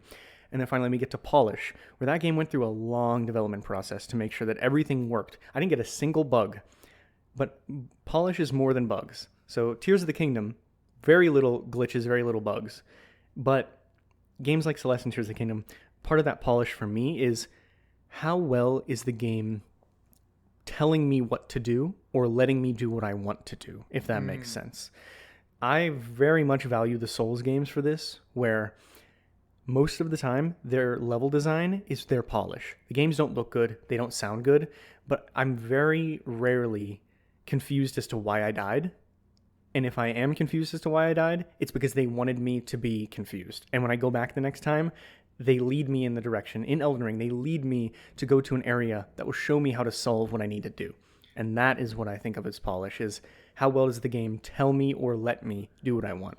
Oh, interesting. I did not. I actually have a very different definition of polish than you. I mean, obviously, polish for me includes something like bug fixing and Hmm. making sure that everything just works, or making sure that all the visuals are, perfect. All the what do they call particle effects are there and Yeah, everything. The yeah, game yeah. runs well. Performance is obviously a part of that as well. 60 frames per second, whatever it is. But I also like Tears of the Kingdom would not have been as good without that year of polish that it had, because I guarantee you during that year they made it so that what's the I always forget the name of the Ascend. They made sure Ascend would work anywhere so that you can Right. do whatever you want to do. They also probably did things like signpost certain puzzles by pointing towards it in the world with geometric structures, or making sure that all of the blue bunnies actually point you towards the caves and things like that. And that's I consider that a part of the polish. How much the game helps the player or guides the player without becoming too much. That's a very fine balance, which is why I include it in polish. What do you think of when you think of polish? When I think of polish, I do think of when I think of good polish, I think of just like when the features of a game are kind of like exemplified with these small but tangible like kind of assets. So when a game looks good, when they're like mechanics in a game function properly, they never mess up, even if you're trying to break them. Um, Kind of like when I think of polish, I mainly think of like the mechanical aspects of the game. Does everything uh, run smoothly, and do I feel like I'm like stunned and having a really good experience, or am I going, oh, game engine just pumped that sound effect out at the wrong volume? That's a little weird. That's what I think of when I think of like bad polish and stuff like that. So I think of Yeah. like the mechanical aspects of putting the game together, and you know, a normal like a regular level of polish is fine. It's like neither good or bad. A good amount, like good polish, ooh, that can make something very special, and bad polish can make a game that mechanically runs well. I think of Mario and Rabbids. The game runs like mechanically very fine. Uh, the gameplay is good and stuff like that, but you can tell you're like, oh, this game engine they're using isn't very good. Yeah, absolutely. I mean, yeah, that is included in my perception of it as well. All of that stuff. I want the Yeah. game. Whenever I play a game, I don't want to feel like I'm missing quality of life as well. That's Right, why I right, right. included it in Quality of there. life changes. Yeah. So yeah, that's kind of my review process. Like I said, I go for gameplay, the vibe and presentation, the direction of the game, including the developer, and then how they polished it. And I really, really, really sorry, just smacked my fan because I'm being very adamant right now. I really take it from a personal perspective because I want people to value my individual opinion, and I think there's value in that. And I'm glad that we have different perspectives on that, because now whenever I want to go out and get an objective review, I know I can go to you, and I hope our audience can as well. So I hope so. I kind of like the idea of me being like just some distant voice in the ether. Like somebody comes across my reviews on GG app, and it's just my profile picture is the mushroom from Pizza Tower with the big butt, and it's just like someone. I just like the idea of somebody looking at that review and be like, "What the fuck is this? Like who's this random guy who just made this really in-depth review?" Okay, I want to be that guy. I don't want anyone to know who I am. I just want to be the voice in the ether to be like, here's my detailed opinion on this game, and they're like, what? yeah, and by the same note, I want people to find my reviews and I always do the preamble. I explain where I'm coming from, and they'll be like, Yeah, "Oh, I'm like that too. Let me read this guy's review," or yeah. "I'm the opposite of that. So if he doesn't like it, I might," type Hmm. thing. Yeah. And there's value in that as well. So why don't we put these? We explain to you our review process. You've seen our reviews go out on Instagram. We reviewed a couple games on the podcast already, so I think you could have picked up on a lot of these things just from being a fan for a while. But now that we've set it out into the ether, as you said very adamantly, let's actually put it into practice. So why don't you, Jonathan, go walk me through your review process? Why don't we review a game that you've played recently and explain why you're making these decisions as you go? Sure. I played through. I kept this hidden from the what have you been playing section. I finally played Deathloop. I've been saying it for like Woo! a year. What was it? You just cut. You're so doing a bad. great job. Holy shit! That was the. I hope that recorded the same way on your end, because you cut out right as you got like to your peak volume. It was so funny. Oh no, that's my Discord settings. I have my gain really low Okay. in the recording. We're all good. Ah, that would have been really funny. Anyway, so I've been waiting for Deathloop for a very long time. I've spoken about this before. Deathloop reveal, I went, oh my fucking god, I need to play this right now. And I finally got around to it, and it was exactly what I've been waiting for. It's not perfect. It's close, in my opinion. It's an amazing game, but I had this kind of idea of what it was going to be before I played the game, and usually that does not help me. Yeah, usually that's the killer for a game. That usually is the killer for a game, and I think so many people do it. It's hard to go into something with zero expectations, especially if you're excited for it or if you heard a lot of things about it. Hard to go in without any expectations. So whenever I start playing a game, I really try to disregard my expectations and be as objective as possible. But this is one of the cases where I had an expectation and it fulfilled that expectation. I thought Deathloop was going to be a progressive, an immersive, narrative-driven game with some decent gameplay where I was going to be learning about this big mystery about all these characters and then putting these things into practice rather than consuming a story and then playing a game that's like running parallel to the story. The story is completely homogenous with the gameplay because it's based on knowledge. The game, let me give a little what's it called? Synopsis, I guess. You play as this guy. He's on an island. Colt. It's Colt Vaughn. Probably one of my favorite video game protagonists in recent years. Oh, he's so great. He's so fucking funny. He's so good. You play as Colt Vaughn. He wakes up on an island with no memory, and this island's full of rich and kind of like megalomaniac assholes who have built a giant machine that you can see from every part of the map that keeps the world, or at least the island, in a perpetual loop. So it's one day, and you just keep on redoing the loop, and he's the only one who remembers. Well, and another character who remembers. Well, and another character. But he's the one who remembers that the day is looping. The other people don't know, and your whole goal is to break the loop. And you don't even really know why you're doing it. You're just kind of being told through, like, interdimensional text that's appearing in your vision to break the loop. And also everyone hates you and wants to kill you. So that's why you're breaking the loop. And I thought that I was going to become the expert and gather all this information and create the perfect plan. And that's exactly what I did. I was fully invested throughout the entire time. I think it had a fantastic story, setting, aesthetics, and probably the best voice acting I've ever heard in a video game. I can't think of voice acting. Really? I think so. And I think a big part of this was the fact that it wasn't really dramatic. When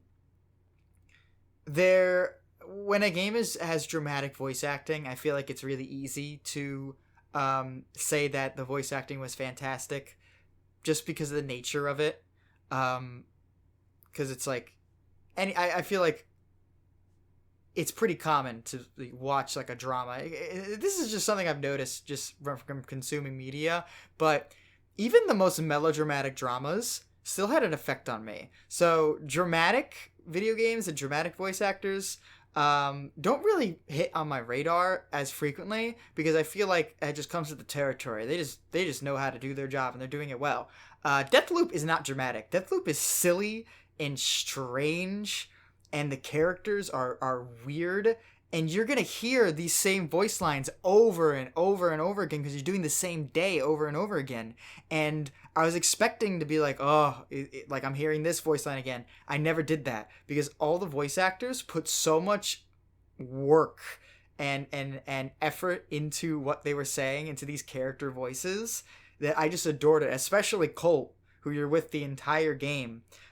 Is just so well voiced. There's so much personality behind his voice. You know, you're first person the entire time, but he's a character in himself. You play as him, but he is a character. You learn so much about him, and you learn how he's like a little bit of a fucked up dude, but he's just trying to do what he thinks is right, but he doesn't really even know if it's right. He's just doing what he thinks he needs to do, and you can tell he's like a silly guy. One voice line in particular that I always remember is when he steps on a mine and he blows up and he goes ah, and he's just like it's so funny. They could have had him just go like oh or ooh or something like that, but they're like voice actor. I don't remember his name. I'm so sorry. Can you make him sound like he was caught off guard and like almost have like a shrilling yell? Just like, put that piece of personality into it. And he was like, sure. And he did it. And it was fantastic. And all these characters have that. Jason Kelly is his voice actor. Jason Kelly. Yeah. He did a fantastic job. So much props to that guy. The woman who plays Juliana as well. I could hear Colt and Juliana talk for like 3 hours straight and I wouldn't get bored. They have fantastic interactions. And hearing all the other characters have a distinct voice, way of talking, personality, all exemplified by their voice acting, and they did it in a non-dramatic way. Like, it was all silly, and I feel like that's honestly more challenging than taking it seriously. The fact that they did it so effectively, like, as a joke, is amazing to me. Yeah, I mean, I really liked Colt, I really liked Juliana, and I really liked the, I'm sorry, I don't remember most of the Visionaries' names, but like the handsome Jack type character who has the house party. I liked all of them. Yeah, I also like the scientist Alexis. woman. Yeah. I like the scientist woman who multiplies herself. I like their voice acting as well. But everyone else, just kind of forgettable to me, to be honest. So I don't know. I don't think it was that amazing. I do think it was funny. I agree with what you're saying. I like the writing, but I don't know about the voice acting for a lot of them. That's interesting. And a lot of the videos that I've watched of it, they've always mentioned the voice acting. And I think, because I'll talk about some of the stuff that I didn't really like. And a part of it is the fact that I don't think this game really appeals to that wide of an audience. Because this game is very rewarding for explorative gamers who really want to surgically dive into all aspects of the world that they have presented. And I think gamers like that are more of an exception rather than the rule. Yeah, I mean, I think what the game I think I recently read that it was played by 5 million people and it was on Game Pass. So like, that's not a lot. And I'm worried we're not going to get another one because of that. But every achievement I got was a rare achievement, meaning that 10% or less than players have gotten some really basic achievements. So not a lot. I don't think a lot of people have gotten very far. And that's because like you do need kind of like that surgical nature about you to really want to do that. And also, I think a lot of people are going to get bored with the same 4 maps over and over again. If you don't like, but they're so different at different times of day. It's crazy how different they are. But I think that a lot of people might not like that. I was reading some general reviews on like GG App and other websites. It was just like game seemed cool, but it got boring, and that's what I was seeing. It was boring, or people didn't really understand stuff. And I saw that. And I never got that. I was never like, I never thought it was boring. I never had problems understanding the story and feeling attached to these characters. I actually got attached to all the Visionaries because I went out of my way and I read all the notes I could. I listened to all the audio logs that I could. I learned as much as I could about them, and I learned to really like them, and I got attached to them. And by the time the ending came, I was like, oh, fuck. Are we really gonna like murk them hardcore? I would feel really bad. And I don't think like I like that for myself because I really do feel like a little smarty pants for I found so much out about this person, about the story. I feel like I'm piecing it in a puzzle. A lot of people are not gonna get that, and I don't think that's gonna reflect very, very well on their general consensus, like But critics. Go for it. Sorry. No, yeah. This is the last thing I'll say for this thing, but critics, guys who are like and fans of Arcane Studios kind of know the gist and are being paid to dissect this game as much as they could, are gonna love it, Yeah, so taking it from that your objective point of view and everything, and like that critic point of view you were just mentioning, how does this like piece together so far what we've discussed into your review process that we talked about earlier? Yeah, so I guess I'm thinking like try to compare it to another burger, oh my god. Because I saw the gameplay and I said, I love this so much I can't believe how much I love this, and it was exactly what I thought I would like. And then there was stuff that I didn't really like. The combat isn't the greatest thing in the universe. I wasn't excited to get into a firefight because Well, it you was don't just have kind of to all the time though, and you that's part of don't. the gameplay overall. But sometimes, frequently, if you're not that good at stealth, which whenever I start a stealth game, I'm fucking horrible at stealth until I kind of figure it out. I had to get into a lot of gunfights, and it's kind of like, they just kind of run at you, and you kind of just fight them, and it's not like, heart pounding. Dishonored kind of did it in a way where, because it was like mostly like sword combat, so it was different, but the combat wasn't really that great. Even like the visionaries didn't have like special things going on with them. Most of them, the UI gave me a headache for half of my Me playthrough. too. Yeah, me Dude, too. the UI's not that good. You kind of had to learn its language. It takes a while, and I think a lot of people are going to be like, ooh, there's some weird unpolished aspects. Things that I thought would happen didn't happen or function the way that I thought they would. There's a part where if you want to kill two of the visionaries at once, you have to like flood this bunker, and they're having like this argument while I'm sneaking around trying to flood the bunker, and then I flip the switch to flood the bunker, and it starts flooding, and I'm like, oh, they're gonna say something like, what the fuck, who switched the thing, like something funny. They didn't say anything. They just kind of like went into NPC mode and started running towards me, and like it was really strange. So it was like stuff like that happened. Yeah. What about And that one where you have to set off or you accidentally set off the nuclear reactor, and then there's no signposting to show you where you're supposed to go to deactivate it? Oh yeah, that one's fucked up. I blew up from that, and what does Colt say? He goes, "Oh man, this is gonna hurt," and he blows up, and it's really funny. And then also, I think the ending just kind of hits too fast. I kind of thought that I was gonna, do my perfect day, and then go into the final area, and there was gonna be like a finale where I would, if things would get a little weird, just not even that long, like 10, 20 minutes, and then the game would end, but it just kind of ended, and I was like, oh, okay. So I kind of have to take these two, I kind of have to make like a Venn diagram in a way. I'm like, these are the things I liked, these are the things I didn't like, and then I can kind of picture them as like a sandwich. I'm like, oh, okay, I didn't really like the lettuce that much. The lettuce was not bad, but it wasn't like great lettuce compared to the rest of it. The plate they served it to me was too small. It was like a crate, and I had to reach in. I didn't really like that. And then All right, it was over. you got to relate these to what you're actually talking about. Oh, okay. Well, I'm just kind of like giving out like sort of examples, pretty much. But I'm trying to kind of just intertwine what I liked and what I didn't like. And I'm wondering, did the things I didn't like, did they take away from the things I did like? If they did, that's a big problem. Thankfully, the things I really did like were so overpowering that I wasn't too upset with the things I didn't like. But the things I didn't like were tangible enough for me to be like, that was weird, and it wasn't ignorable. And I finished this burger, and I went, I don't know if everyone's gonna like this burger the same way I did.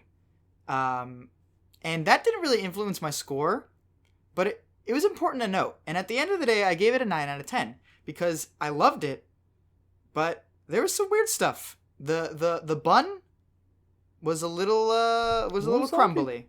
The bun was a little crumbly. Yeah, and I think, I don't know how much more you want to talk about Deathloop, but I think there's more than just the gameplay that is a little crumbly, as you say. But there's a lot about it that's also fantastic. So I think that's pretty accurate the way you've broken it down. Yeah, I went on a tangent for Deathloop. Unless you want to get into a discussion about Deathloop, I'm fine with moving on. I mean, I'm kind of let down by the ending of Deathloop and the narrative overall. Yeah. And that really took, like, I think I ended up giving Deathloop an 8 out of 10. And Yeah. I dinged it on a lot of the same things you did, but I also dinged it on the story because, as you said, it's so well woven together, the narrative and the gameplay, that whenever it starts to fall apart, I really, like, I went in taking it from my review process, my perspective was that I wanted this to be an arcane game with a good story. And whenever it was that for most of it and then just fell off completely, I was like, well, that's taking away from it. So Right. I dinged it on that as well. And I think I'm surprised you gave it a 9 because I really didn't think you were going to enjoy the story as much as you did. But granted, I also didn't read a lot of those notes. I listened to a lot of the audio logs, but that was the extent of it. That's what I was gonna say. I was gonna say, how did you read a lot of the stuff, because I think that's like my prime point is what I'm trying to make, is that a lot of people aren't going to do that. That's kind of how people, I think, enjoy the game supplementary. They go like, oh, I want to hear a little extra about this character, but some of these notes have very important like plot developments and vital background to them that should not be in notes. And I think it kind of undercuts the story because they put all this important stuff into notes. Like, I wanted to ask you, I'm like, what about Deathloop? Like, what parts of the story did you have questions about and were you confused about? And I wanted to know, like, I wanted you to say those like things to me to see if I had an answer, to see if did you miss it and I didn't, because that's like a big difference in our experience because they put it in a note. Yeah, I mean, I guess just testing that theory, I didn't really understand. Did they hint at or explain any context towards this secret ending that they added in the most recent version of the game where they're pushing the cart out into the desert? Oh no. Okay. No. Okay, because that was the biggest part. Was like, what the fuck is this? Like, I know it's probably for a sequel, or I heard some people saying it kind of relates it to Dishonored somehow. I don't know how, but whatever. I don't know either. So I don't know. That was my biggest question, and really, just that ending of like you have the decision with Juliana. I thought that was cool, but I don't really think it was earned, and I really wanted it to be a little bit more like Colt had to struggle a little bit with spoilers, I guess. Yeah. Like, Juliana's my daughter. Am I gonna have to kill her? If I kill her, what's that gonna do to me? Should I kill myself? Like, just the fact that you can kill yourself at the end there, I felt like wasn't really earned because he didn't really, like, he went back and forth on it, but not really explicitly, and I would have liked to see more of that. Oh yeah, like him going back and forth.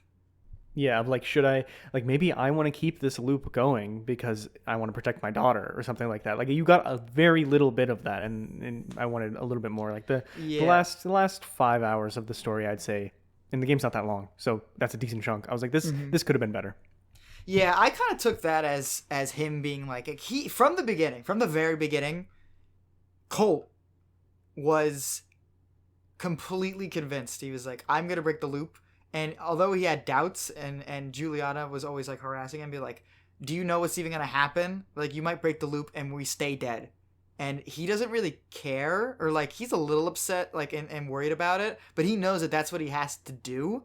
And it's like the player has to be the one to be like, no, I'm going to stay in the loop, or oh, I'm going to join Juliana. You know, like I feel like the other endings are clearly not what Colt would do. Because you're right, he doesn't really go back and forth on it enough. It's very clear from the very beginning, I think, that he wants to break the loop and that's it.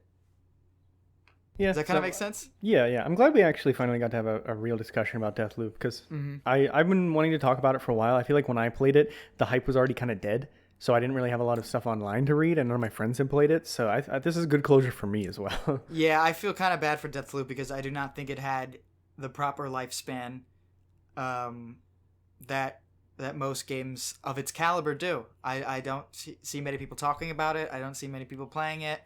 And I wonder if it's even going to be well remembered the same way that Dishonored is, you know? I think it will. Like, the same people who remember Dishonored will remember Deathloop. And I guess that's true. I do think we're going to get a sequel. And now that Bethesda is... because remember, Deathloop started as a PS5 exclusive before the Xbox Bethesda acquisition went through. I think... Yeah. Now that they're fully under Xbox, they have a lot more budget. They learned their lessons from rushing Redfall, which they did say, you know, right. Like, not the same Arcane studio, but the other Arcane studio. They said, you know, we were pressured to put this out, and it's not what we wanted to make, and we were rushed, and that's why it came out this way. And then Xbox fully admitted, you know, like, maybe we could have been more help. So moving forward, we're going to be more help to Arcane, and I hope that includes Arcane. Was it Arcane Leon does Deathloop, and then Austin did Redfall? So hopefully the sequel's pretty good. Hopefully, yeah. But that's my in-depth opinion on Deathloop. All right, so I'm gonna do quick reviews for two games here. I want to use Final Fantasy 16 because I've been talking about it on the podcast, and I remember making a statement. I don't know if it was on the last podcast or the one before that, where I said that at the time I was getting so much enjoyment, so much fun, so much feeling and emotion out of Final Fantasy 16 that it completely outclassed Final Fantasy 7 Remake. and I was very wrong. Oof. I was definitely in a honeymoon phase, and once I got towards the latter half of the game, I realized that this game has a lot of problems. Oh And man. I still love this game so deeply. It's one of my favorite games of all time. It's one of my favorite action games of all time. But like you were mentioning earlier, there's so many things I see that not as a developer, just as a consumer, that I would have liked to see improved. And so let me take you through my review process. I remember I said I do gameplay, the presentation, the direction, and polish. So starting with the gameplay. I mentioned this before that the RPG elements are lacking in FF16, and by the end I realized they are completely unimportant. This game is not an RPG in any way. The only role-playing you do is in conversations, which gives you some good dialogue, and in what attacks you would like to select. But again, I feel like that's more of leaning on the action RPG side than what you'd expect from a JRPG. And the combat, I read and listened to some reviews, and I kind of agree with them that the game is too easy. And while the combat is very complex and deep and so fun, because the game's so easy and they just send like armies of weak monsters at you over and over again, you never really get to express yourself with the combat, at least in the original difficulty, that I feel like would have really made it a good action game. Right now, or a great action game. Right now, it's a very good action game. I'm definitely going to replay it. I want to put this at the top. I really love this game, but there's so much wrong with it. Whose idea was it to make hard mode only unlocked after you beat the game? Whose idea was that? I don't know. And even that, like the hard mode is kind of what you were talking about last time, where they do add some new enemies, they change up some placements, they give more attacks and things like that. But there is the action focus / story focus, but I can't imagine playing on story focus. At that point, it's basically just a one giant quick time event, and I don't. As much as I like accessibility for video games, I don't understand why they made story focused like from the start. I mean, to be fair, I'm glad it's there. Again, like you said, for accessibility, like people who can't really play games like that without an accessibility controller, which obviously isn't out yet for PS5, or who might have some problems with epilepsy or things like that, just slowing down the game, or people who can't really use their fingers in the same way, just giving you that option to not be punished for not dodging on time. I think that's valuable to have there. Oh, it is definitely, but I just don't understand why they didn't include the hard mode immediately if they had it. Yeah. And I haven't played hard mode. Accessible for the people who want to get their ass kicked too. Come on. Yeah, I haven't played hard mode, so I can't really speak to it. I'm going to. I definitely think I will enjoy it more the second time through, because the game was just so easy that the combat was... I had to make it not repetitive. I had to go out of my way to experiment with different attacks so that I didn't get bored. And I never was bored. I was very thrilled with all the abilities in the combat the entire time. But I shouldn't have to do that. The game should do that for me, and then give me options to experiment further. And that's a big gripe I have with the gameplay. That partnered with the fact that the RPG elements are basically non-existent. It's just kind of like, I wish they just made it an action game or made it an RPG. I think a lot of sales are going to get boosted for Devil May Cry 5, honestly, after this. Yeah, and I think I haven't played Devil May Cry. I talked about that before. I played Bayonetta. I would have rather this game been closer to Bayonetta or DMC, just because that's what it was going for, and it realizes it. It does. It is a stylish action game with all this ability variety, but the enemies you fight are so weak that doesn't matter. Yeah. Then the vibe. I talked about it before. Excellent visuals. Might be the best looking landscapes I've ever seen in a game. I don't know if it's on Unreal 5, but it looks like it is. Like, it is awesome. The soundtrack is one of my favorites. It's not my favorite even from Final Fantasy, but it's still so good. And a lot of the pieces are fully orchestrated. The voice acting, at least in English, is incredible. It might be the best voice acting I've ever heard in a game. This is ironic since we were talking about that with Deathloop. Especially the main characters. I talked about that last time. It's so good. And then the set piece moments, these icon fights, are so memorable and awesome that if I could just play a game that was just those over and over again without anything else in there, I would have probably been just as happy. Like, it is so good. Mario and Luigi, Bowser's Inside Story. Yeah. Yeah, exactly. The sideways dual screens. Those were always the highlight. Mm-hmm. Those are always the highlight, man. And then the direction of the game. Like I said, the combination of RPG and action just didn't work for me. I wish they just went full action and leaned into it, made it a little bit more tough, gave you a bit more enemy variety. But also the story is just so meh. I really liked it at the beginning. Like I really liked it. And there's basically two different Final Fantasy stories in this game, and I like both of them a lot, but they tried to do both of them, and they should have just stuck to one, where Oh one of them is no. this political story, and then the other one is this, God JRPG killing gods story. Hmm. And both of them are really good in their own right, but they didn't have enough time to develop because they tried to shoehorn both of them in there. And that really took away from the story. But I even brought it up last time. That's the story. The characters themselves are the best characters I've ever seen in a JRPG. So I really hope we get some DLC that irons out those story issues, but I have to ding it. I can't just pretend like the story is good. I guess parts of the story are really, really good, but the story overall, I can't pretend like it's worth giving a 10 out of 10 for it. Right. And then polish, the game is so polished. I didn't get a single. I had one bug where Clive was invisible, and I was just a floating sword for 30 seconds. Dude. That was it. That's Everything not a bug, else that's a feature. that was a Invisibility feature. cloak. Invisibility. That was the only thing. Everything worked so perfectly.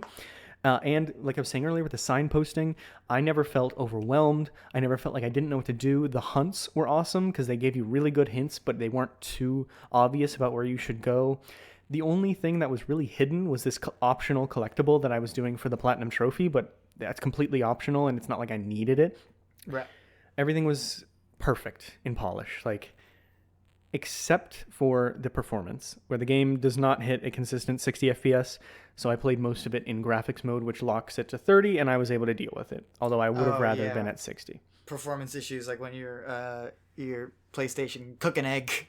Yeah, my PlayStation overheated during one of the icon fights, and it was really funny.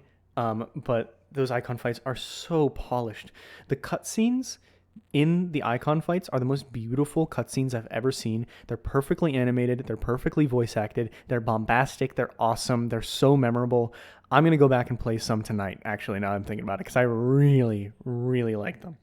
And so Yeah. that's all this, as you can see, that's all this incredible enjoyment that I got out of this game from my perspective of someone who doesn't play a lot of Final Fantasy, who wanted an action game, who wanted a really good story. I was let down on the story. The action could have been better, but that didn't take away from the game being just incredible. So I gave it an 8 out of 10, and I think that's fair. Last time I said, Jonathan, that you should run out and play FF16 as soon as you can. I'm going to retract that statement, but I will say that you should put it on your list and that you should put it pretty high on that list because it is, especially for someone like you who loves Final Fantasy 15 so much, it is completely worth playing. It is worth your time. It is a great game. Just know that it has some flaws. Honestly, I feel like I'm gonna play Final Fantasy 15 again. I'm gonna go, oh no, whoa, oh, I don't even know. And now that I'm actually experiencing the Final Fantasy games as like they were when they were really were titans in the industry, like they were the RPG, and maybe they still are like the RPG, but they're obviously very, very different now. I'm like getting it. I'm like, whoa, this is the Final Fantasy that I really enjoy. I like this complicated turn-based game. So I'm scared I'm gonna play 15 again. I'm gonna go, oh shit, what the fuck? So I was actually, yeah. I was doing some research for this because I wanted to re-review FF16 to get my point across that it has some flaws. And I was trying to read what some other people were saying. I ended up watching Maximilian Dude's video about FF16, his review. And he constantly was talking about how he thinks 15 is so much better than 16. And I was just like, what? Like That is everything, fucking crazy. everything he was saying, I was like, I don't know. I'm not going to believe you until I play 15. But what you're saying sounds nuts. That sounds nuts to somebody who's only played 15 and who already doesn't have like the most stellar opinion of 16, and I haven't even played it. That's nuts to me. Even that's crazy. I think you'll like 16. I hope today didn't like turn you off to 16 completely. Like I said, it's an incredible game, and the combat is really fun. It's just that it could have been better. That potential is what's holding it back. No, I am 16 is still on my list, but it is not near the top of my list, unfortunately, right now. I want to kind of wait until the dust settles because I feel like it's still settling. When a game comes out and it has such like press and strong opinions being thrown back and forth, it kind of stresses me out. So I'm actually kind of glad that I wasn't really a part of that. I like playing games like when the dust settles.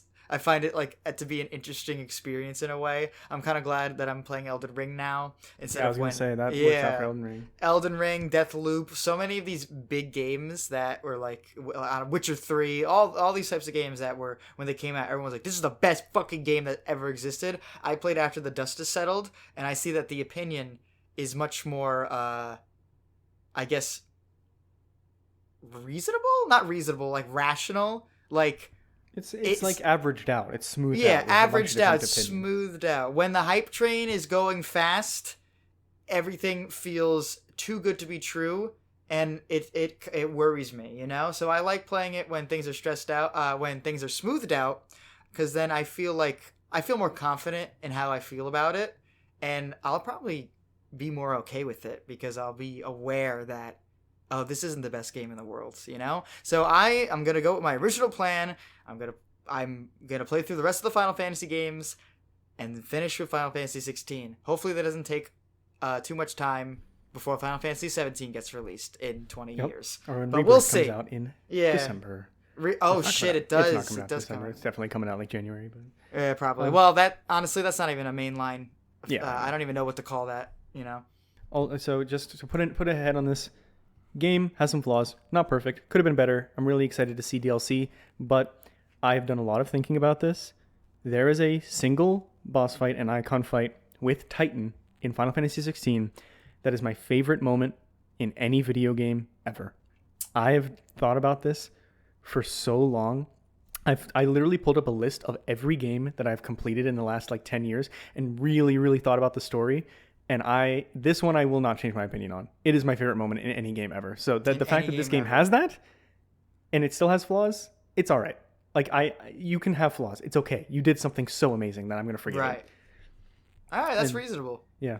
And then very quickly, I just want to talk about this game in some capacity, so I figured I would give it a little brush over with my review process. I played this game called Save Room. Have you ever heard of this game?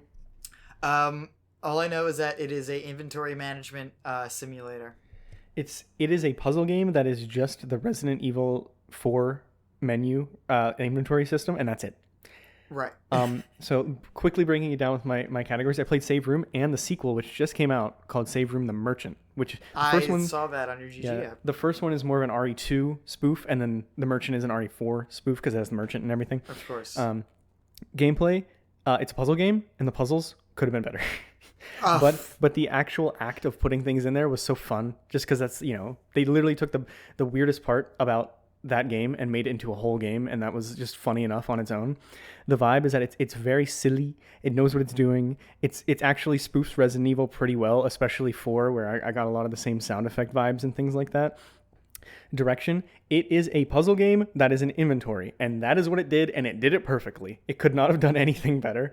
Yeah. And then polish, it built on Unity. It has a lot of bugs, but it's like an hour long. It was a super fun time waster.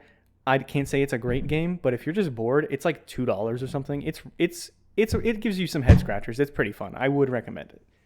Yeah, at a certain point, you have to just go, yep, I spent $2 on this. This is, But it was good. I mean, like, I will recommend it to people. I'm going to review it on Steam and everything. Like, it is a good game. I think people should play it. And I just wanted to talk about those because I thought they were really funny. That it's just a whole game of an inventory. That's awesome.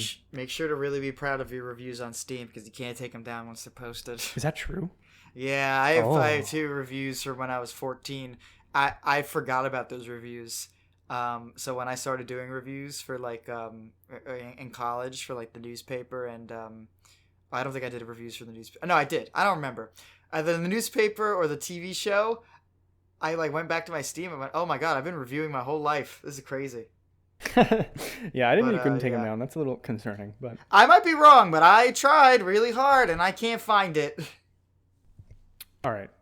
So, just real quick before we wrap up the show, I had a fun little topic in mind that I wanted to talk about with Jonathan. So, it's August. We're in the 7th month of the year. We're officially halfway through 2023.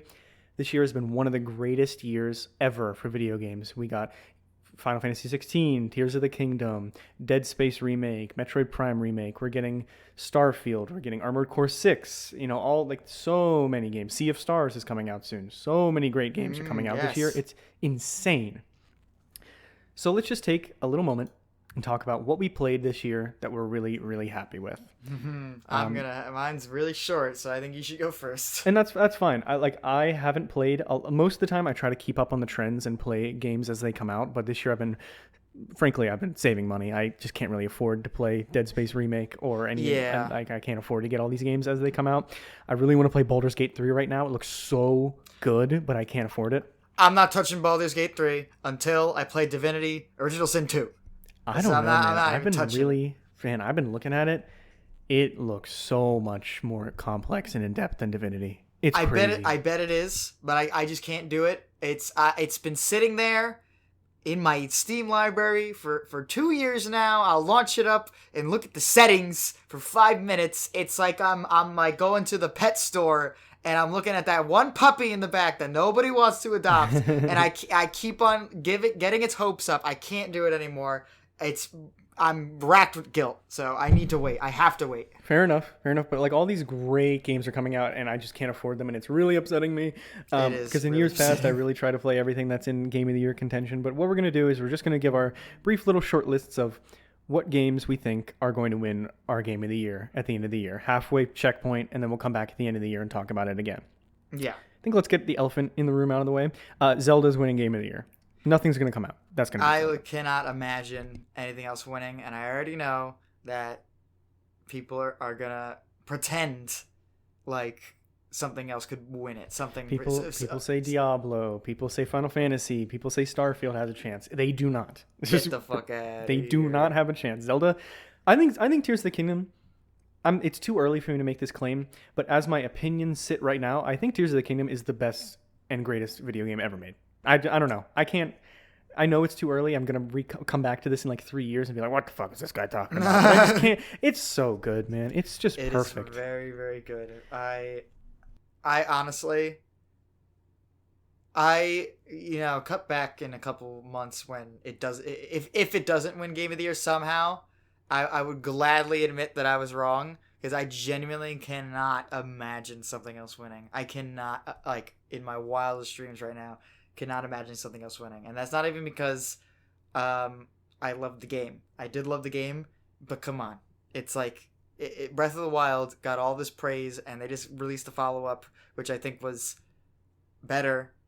Leagues better. Leagues better. You don't think it's going to hit Game of the Year? Like, this was a cultural phenomenon. Because even if the game wasn't even that good, which a lot of people like to say that, like, it wasn't like that good, but there was so much, because the Game Awards does that thing where they talk about it's really more about, like, is the game good? It's more about what cultural impact has the game had. I love Jeff Keighley. I love the Game Awards. I'm not even talking about Game Awards. I don't care what wins there. I just mean, like, people know. Like, last year, it was between Elden Ring and God of War Ragnarok. A lot of outlets gave it to God of War. A lot of outlets gave it to Elden Ring. I saw one outlet give it to Forza, or maybe that was a different year, whatever. Everyone knew Elden Ring was winning. Like, whatever the overwhelming majority of outlets give Game of the Year, it's going to be Zelda. It's like, what game do you think is going to be spoken about for a decade after this? I'll give you a hint. I don't think it's going to be God of War Ragnarok. It rhymes with Belda.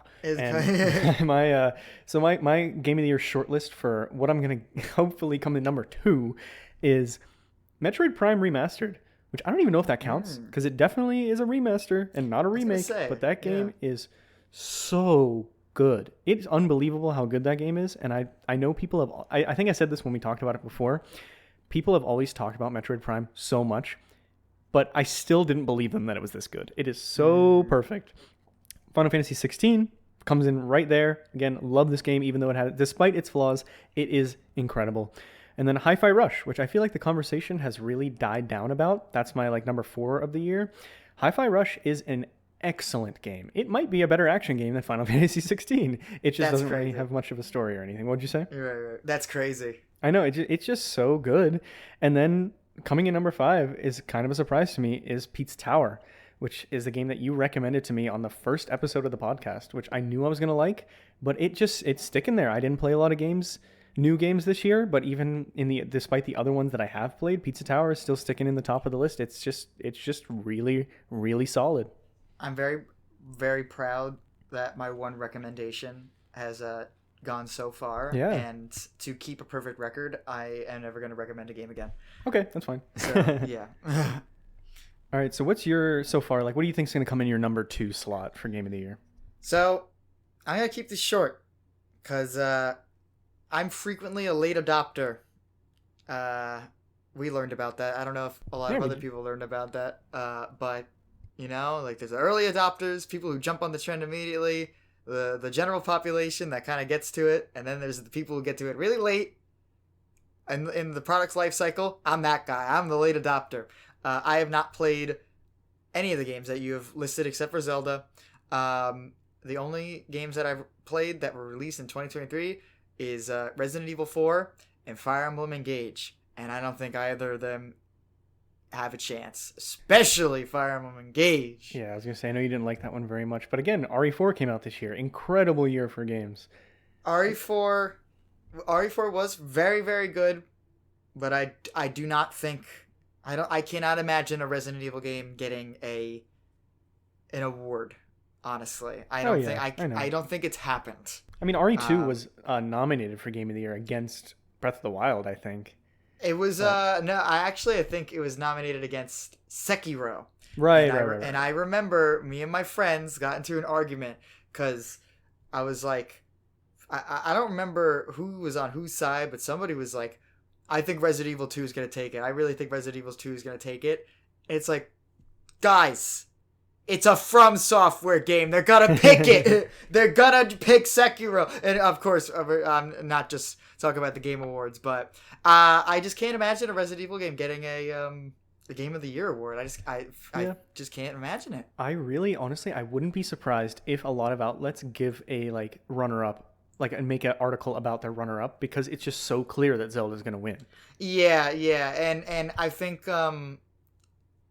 and I was gonna say it's a little upsetting, but it's really not upsetting. I think Zelda, that's its rightful place. It's kind of the king of video games right now, I think. Yeah. But there's gonna be a lot of people who are gonna come out of the woodwork, and just because everybody knows that Zelda is gonna be on everyone's number one, they're gonna try to denounce it and try to pretend like something else is on the same level as it, which that's completely fair to do, but you can tell sometimes when somebody is denouncing Zelda just cause, you know. Yeah But I guess at the end of the year we'll see. I definitely want to do do a little breakdown of Zelda again at the end of the year, and then when we do our Game of the Year discussion, have our number 2 really be highlighted as like, this game needs more credit. It's not as good as Zelda, but it deserves to be, you know, any other year this would be Game of the Year type thing. Yeah, I think we should do a 2023 year in review once the time comes. Yeah, absolutely. I always make a big article about it, but I'd love to do a big podcast about it as well.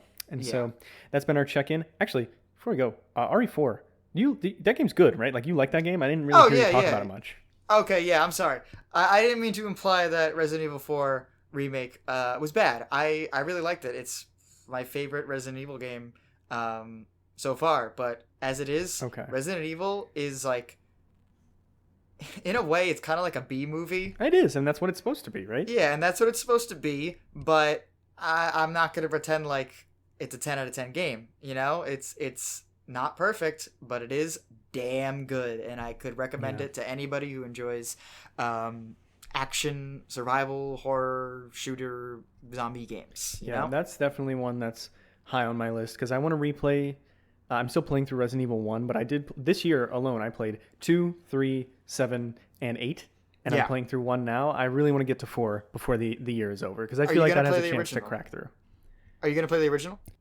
No, I don't think I will. I feel like this is basically like the best way to play it, and I don't love the controls of the original. I have played a little bit of it before.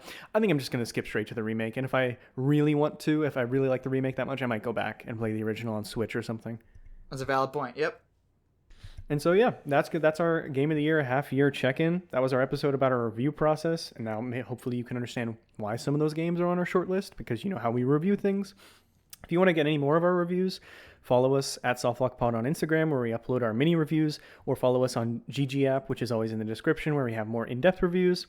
And then, of course, like I mentioned at the top of the show, we are on TikTok now at SoftlockPod. We'd love it if you followed us there so that you can get ready for any of our short form content we're going to be putting up. Obviously, me and Jonathan are both unemployed now, so we have time to make some more content, but still don't expect it to be professional or anything. We're not making any money off of this, obviously.